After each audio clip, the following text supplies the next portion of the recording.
Sorry, you took me off guard. We were ready. I didn't know we were going. It was an accident. We started really quick. I am your host, Termite, and this is 80-bit newscast, and I am your other host, Penguin, and we are a weekly gaming news live stream show that is a spinoff of our weekly video game podcast. So we do this show here, this news show live on Twitch every Mondays at 8 o'clock. And we go over the weekly gaming news stories and give you our hot takes and opinions and thoughts on them. And then give you a chance to respond at the end. And that's it. That's the show. That's what we do. We have a crazy amount of news to get through. Reggie leaves GameStop after a year. Remember, he was on the board. Back 4 Blood got delayed. We have a Ghost of Tsushima movie. Microsoft might be buying Discord. Nintendo and Niantic are partnering together over Pikmin. Ratchet and Clank from 2016 news dropped today. There's a PS5 update coming. What does that entail? There's a massive Cyberpunk 2077 patch that's almost 2 months late, and Sony is closing its PlayStation 3, PSP, and Vita stores. So we have lots to get through tonight. It's been a crazy week in gaming. Yeah, there's a lot to cover in these stories. So as always, we want to hear your thoughts and your feedback. So if you are watching this live, then please feel free to pop something down in the chat, and we will wait till the end to respond to it. But chat at any point, we'll see it, and we'll make sure to give you a holler once we are past that last story there. So, all right, any other housekeeping that we need to go over, or are we good to jump right into things? If you're watching us by way of YouTube, make sure you head on over to twitch.tv/80bitpodsmash and subscribe to us so that you can be made aware of when we go live on Monday nights and Wednesday nights. Wednesday nights, we have a gameplay live stream, so you'll want to hit that up. Yes, they go to YouTube, but if you want to be live and interact with us in chat, do it there. You can also find all of our social media outlets at 80bitpodsmash.com. That's our landing website with all of the links to our podcast as well. So, we have a question already. Look at that. Chat is blowing up. Whoa. Yes. Head on over to 80bitpodsmash.com. That's our website with all of our links to our podcast platforms. That's our weekly podcast that goes live every midnight on Monday. And make sure you hit us up on all of our social media, Facebook stuff. All right. All right. We'll answer that question at the end. Yes, we will address that question at the very end of our show, where we table all of our questions in the last 5 minutes, and we go through them. And this is going to be a fun, exciting answer to that. I already know the answer, but we're going to go. Former Nintendo of America president Reggie to step down from GameStop's board of directors. This comes by way of Nintendo Life, written by Liam Doolin. Last March, that would be a year ago, Reggie Fils-Aimé joined GameStop's board of directors. Now, just over a year later, it's been announced that the former Nintendo of America president is one of 8 members expected to leave the company after its annual meeting in June. This information comes via a GameStop filing, which also reveals Kathy Vrabeck, a former Activision executive, will depart, although her exit was originally announced back in January. GameStop notes how this turnover may disrupt operations, strategic focus, and the company's ability to drive stockholder value.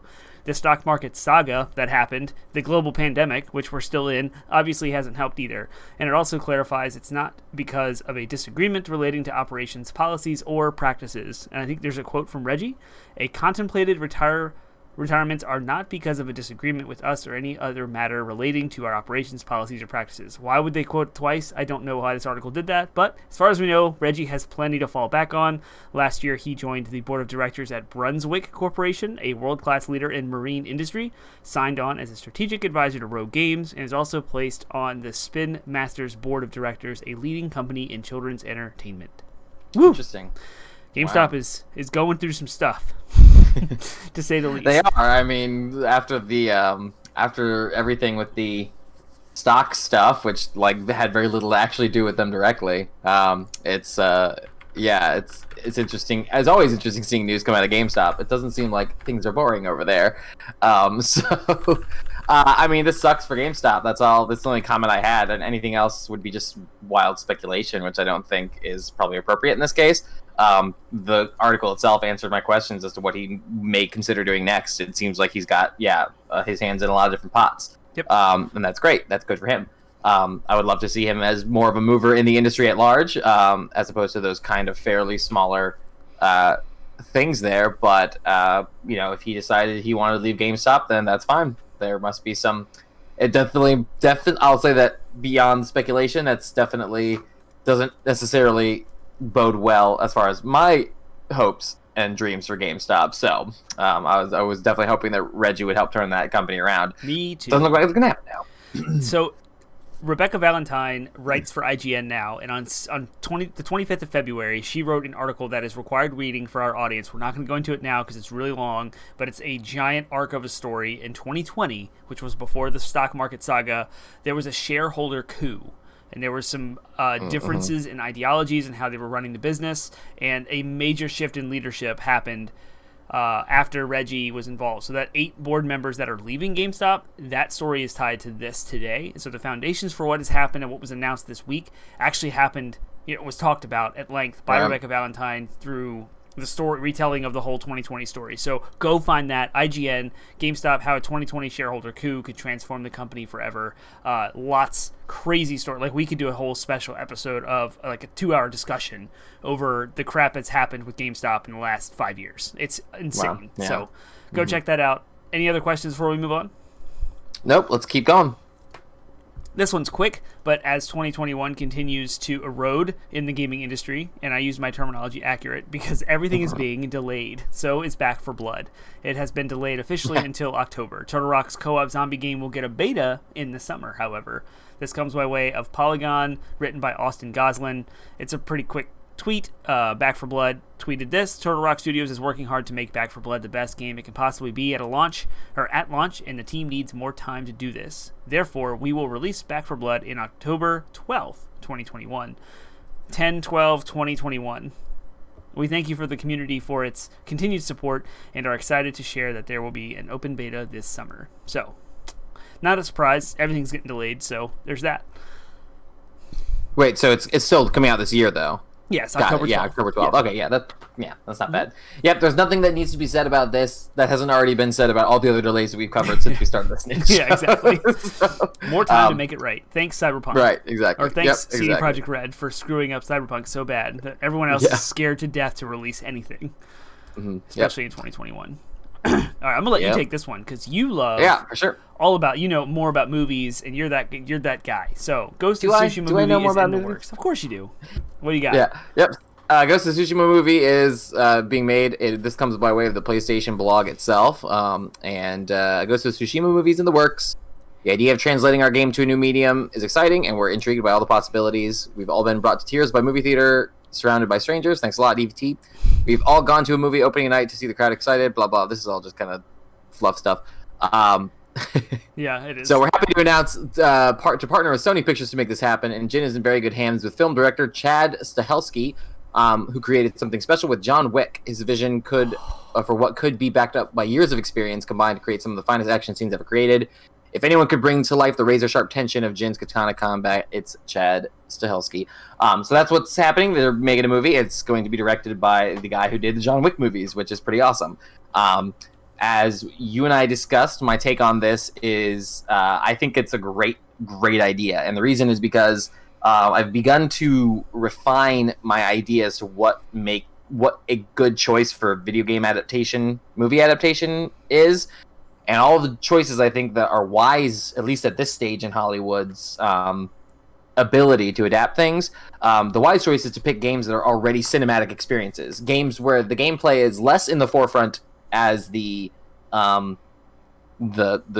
look and feel and cinematography and story. And that definitely describes Ghost of Tsushima, because even though the gameplay is fun, there's nothing about the gameplay that is so revolutionary that it needs to be captured in the adaptation, because that's what you want to do with an adaptation. I think of a game like Borderlands, which was legendary for its loot grind and what it did with loot and skills in a first-person shooter. How are you going to capture that in a movie, in an adaptation? It's impossible. They're not going to be able to do it, and if they do, it's going to be kitschy and cheesy. So what does that allow them to rely on? The story and the characters. Borderlands, I think it has a fun story and fun characters, but do I think those fun stories and characters are movie, like big budget Hollywood adaptation worthy? I don't know. So games like Uncharted, games like Ghost of Tsushima are great choices for this, and all that the director needs to do is be able to capture that Kurosawa magic that makes the games so visually appealing. And I would bet like $10 that Kurosawa was already huge inspiration for the John Wick movies already. So I think that they're in good. I think that they're in really good hands, and I want to see this movie right now. Yeah, it sounds incredible. It sounds perfect. Right on the heels of when the developers were named ambassadors of the island of Tsushima because of the success of this game and how well it's been received. And I think this is a great step into the real world again, like with theaters and engage an entirely different audience.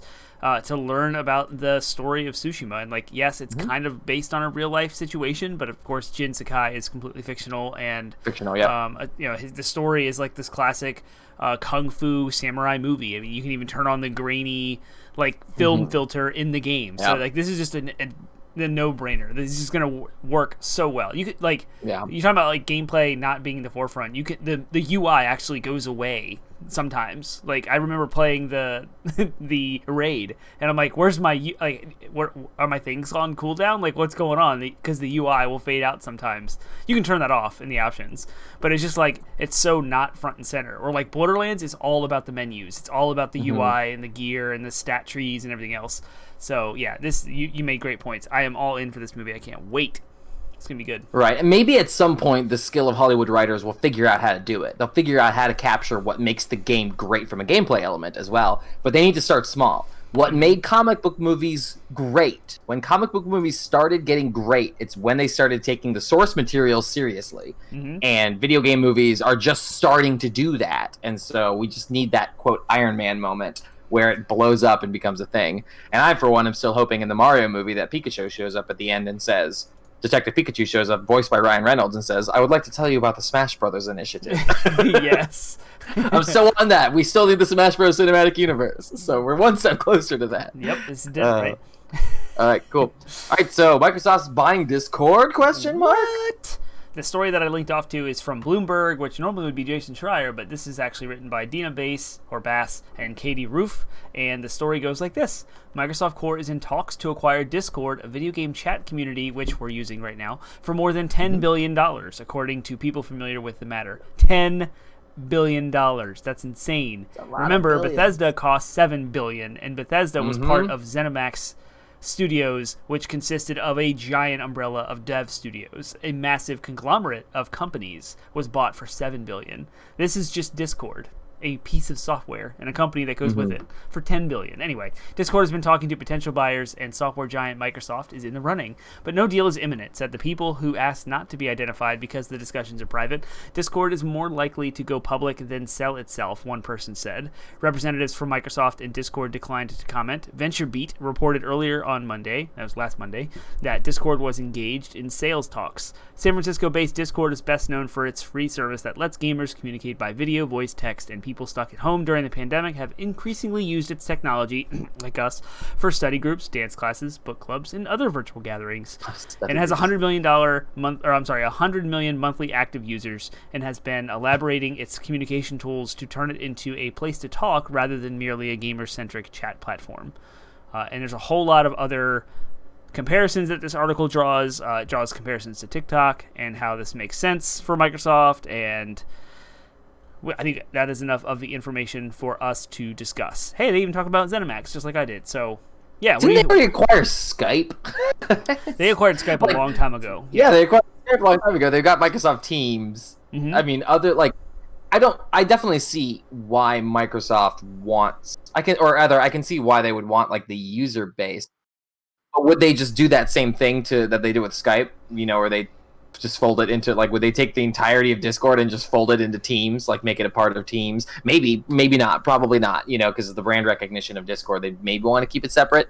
But you know what I mean? Like, it just seems like, I don't know. I think this is just like an Xbox specific move because Discord is associated with gamers. I think this is a shoe-in, like, a no-brainer kind of decision to make to get Discord as the ubiquitous platform across Game Pass for PC and Xbox, and like allow. Yeah, I was gonna say. I suppose it would allow them. Yeah, I was gonna say it would probably allow them to integrate it into the Xbox platform more directly. Yep. And therefore, for people like if you and I were, you and I were playing say I decided to get Game Pass and we wanted to play Sea of Thieves together, we could chat on Discord without having to. That's what we would be doing anyway. which is funny. Like, there you go. That's Yeah. it. That's the truth. Like, because you'd be playing on a PC and I would be playing on an Xbox, there's no common chat platform. So Right. what are people doing? They're using Discord, and that's exactly what would happen. We've done that. Right. That has happened. But you'd want to do it on your Console. You'd want to do it on your console. Yeah, exactly. Which would possibly allow them to do. So, all right, makes sense. Cool. It doesn't sound like it's going to happen based on the stipulations there in the article. But still, it's once again, Microsoft is making big moves to try to pull more independent people into their sphere of influence. And yeah, again, things are starting to consolidate in a way that I don't think I've ever seen in my lifetime in the gaming industry. It seems a lot over the last couple of years, and I don't know if it's because of the pandemic and people just kind of slowed down and like really changed the way they look at and do business. I think that's exactly what it is. There's a different perspective, lots of perspective changing. How can we work collaboratively from our homes, and what technologies can we wield? And then that allows... You gotta be careful though, because there's a lot of like antitrust considerations that the government's having to consider with these big gets and big acquisitions.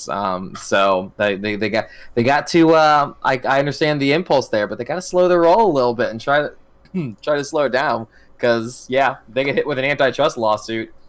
Ooh boy, it could get really dicey for them. So yeah, we don't like monopolies in this country. Period. We don't like them. We don't do them.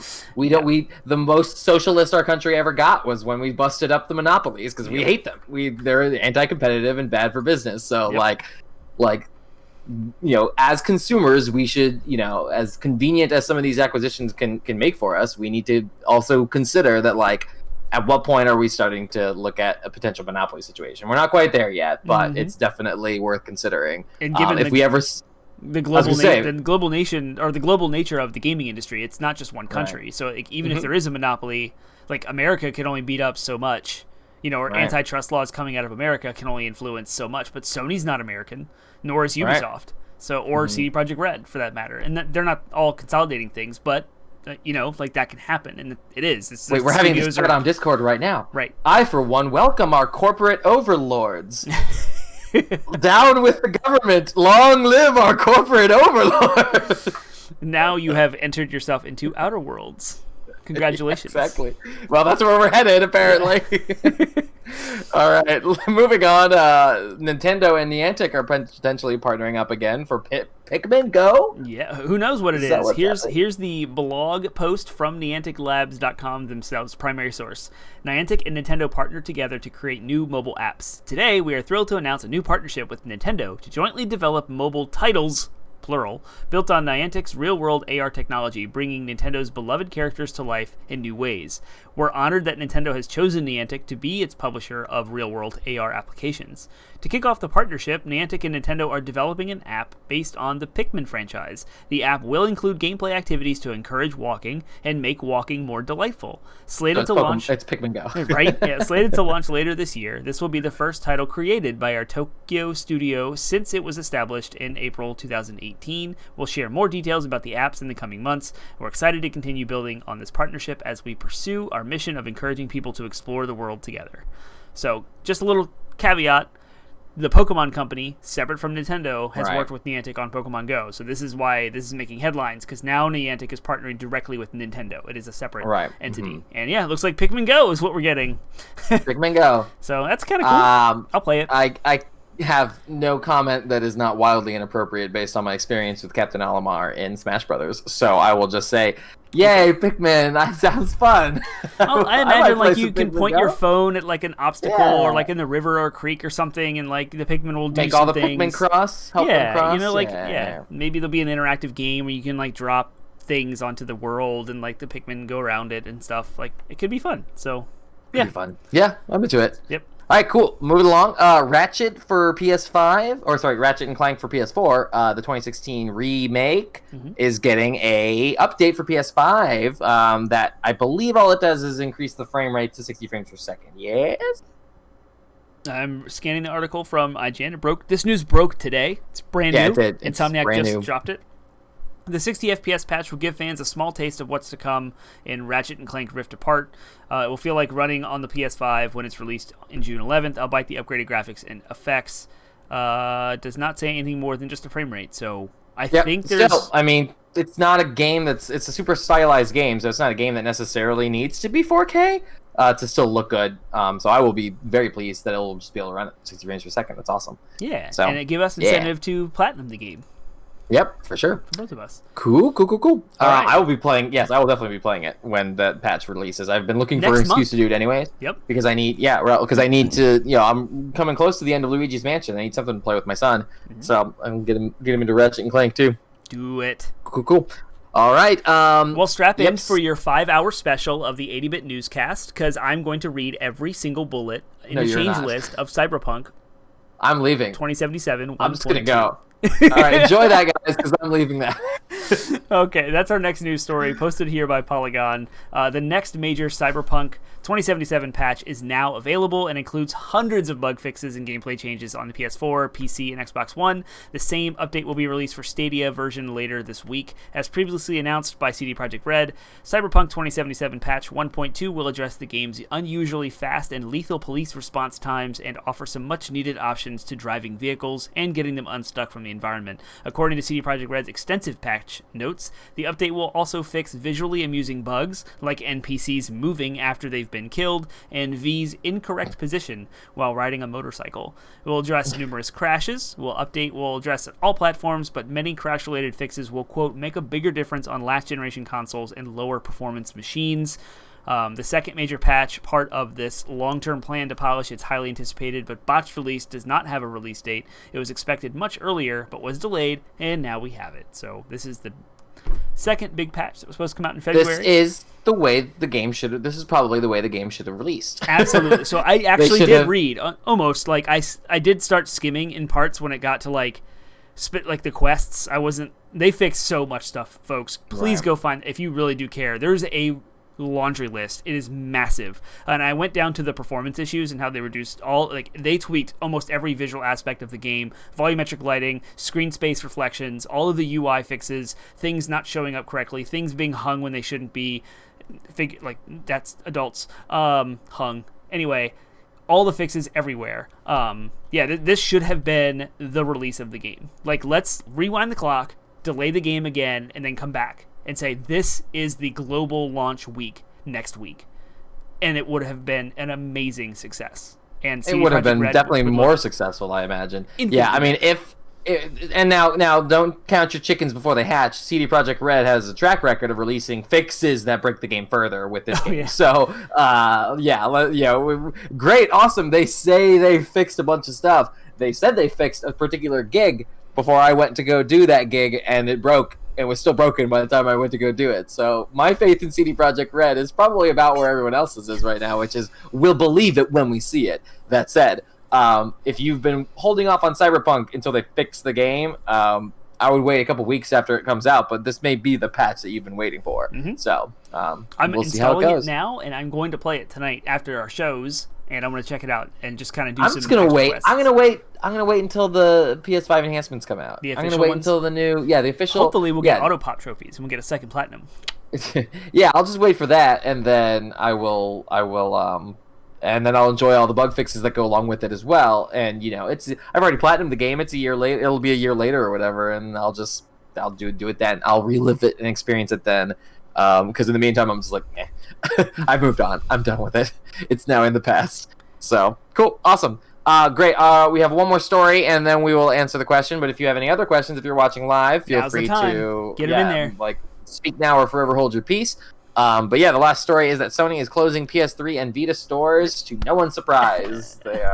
They are out of date systems. They're out of date consoles. Sony should release another handheld, though. I feel like there's room for Sony to compete with the Switch.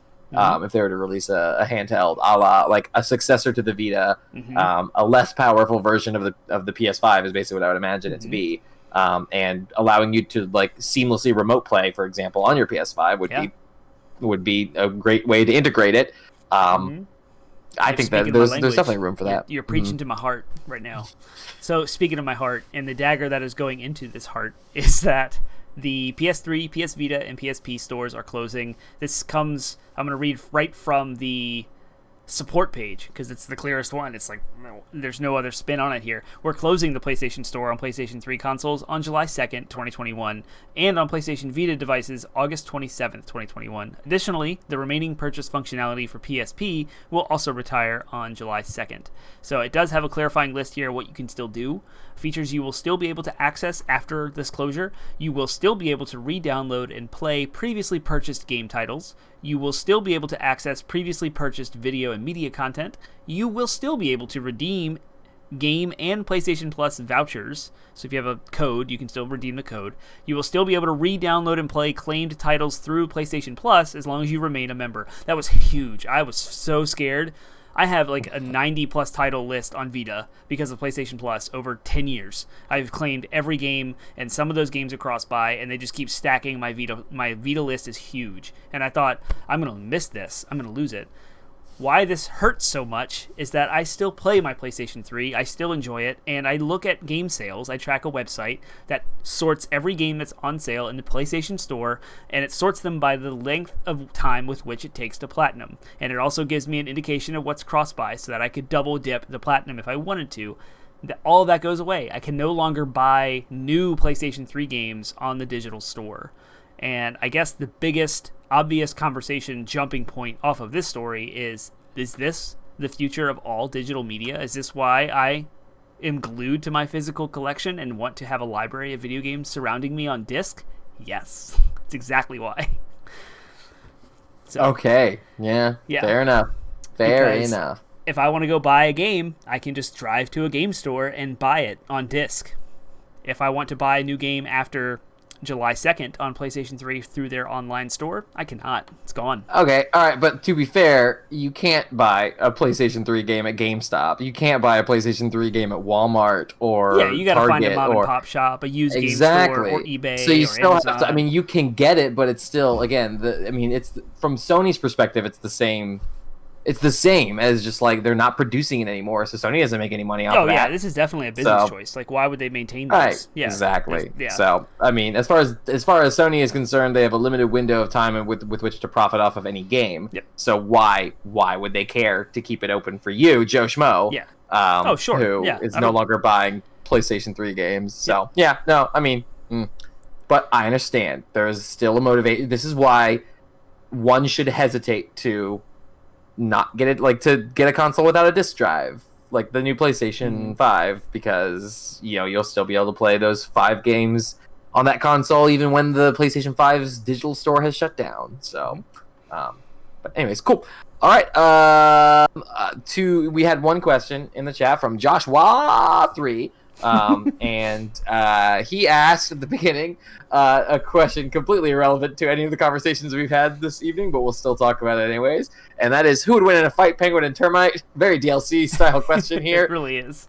The answer to that question probably entirely relies on: are we fighting with weapons or are we fighting with fists? It doesn't matter. And here's how that would go down. I know you know how to move your body in such ways that are related to combat because of your training, right? Sure. Yes, it was stage combat, but still, it's more than I ever had. So, here's where it comes down to. I run at a pace slightly faster than you as you try to catch me for as long as it takes for you to collapse, and then I win. And walk away. But I don't even touch you. I just walk away. That's it. I win. You are more athletic than I, but that just demonstrates how much more athletic you are than I am. I may have more training, but you probably move faster, from just a general movement standpoint, and you are probably objectively stronger than I am. So I'm gonna go with not me, unless there's weapons. If there's weapons, well, the then same I think strategy I stand applies. If there's weapons, I just run right outside the range of those weapons to force you to move until you collapse. I can chuck it at you. Okay, you can do that. Know. Yeah, if you could hit me, like, I'm not that great at dodgeball, so if you could hit me with a ranged weapon, then maybe you could maim me enough to beat me. But that's your only chance. You have to run backwards so that you can see me and dodge the attack. Because if you just run away from me, I'm gonna just take aim and to get my chances. And then you'll be disarmed, and I can steal the weapon, and I can continue to run with your weapon until you can't catch me. And then all right, fair enough. You'll exhaust yourself. I like the answer. I hope Joshua stuck around to see the answer to that question. I hope he did too. The answer was, I hope, entertaining. but also just straight candid. I'm glad we both have the humility to admit the other one would win in a fight. Yes. Yeah, you would destroy me in a combat fight. I would not engage. I don't think so. I would collapse and probably have heart palpitations or something for the rest of my life. So. All right, that is our news show then. So if you want to ask us funny questions and put us on the spot live, like Joshua, then you can do all the things that Termite will tell you to do. Go to 80bitpodsmash.com. That's our landing website with links to all of our podcast platforms and social media outlets. And then make sure you go over to twitch.tv/80bitpodsmash, where we are live right now, and subscribe to us so you can jump in on chat when we go live on Monday and Wednesday evenings at 8 p.m. for our news and gameplay live streams, respectively. Yep. Don't forget to check out our podcast, 80bitpods at 80bitpodsmash.com, where he said to go. But we just did an episode on the Xbox 360, I believe, is what dropped today. So you can check that out. It was a great episode. And you can check out... Today's episode is all about gaming communities, which is what you're a part of by listening to us. You can also do that. You can watch that episode. I knew it wasn't the Xbox One or the Xbox 360. I knew it was something else. Yes. So whatever. Yes, go check out the show and all the versions and varieties of it. But be here next Monday to watch this show. Hit the subscribe button to find out about it, or watch it on YouTube later. And be here Wednesday to watch Termite stream something. I don't even know what you're streaming, but I don't know either. But stand by because it'll be surprise. Good. Yep. It's a surprise. Bye, everyone. See you later. See you later next week, maybe.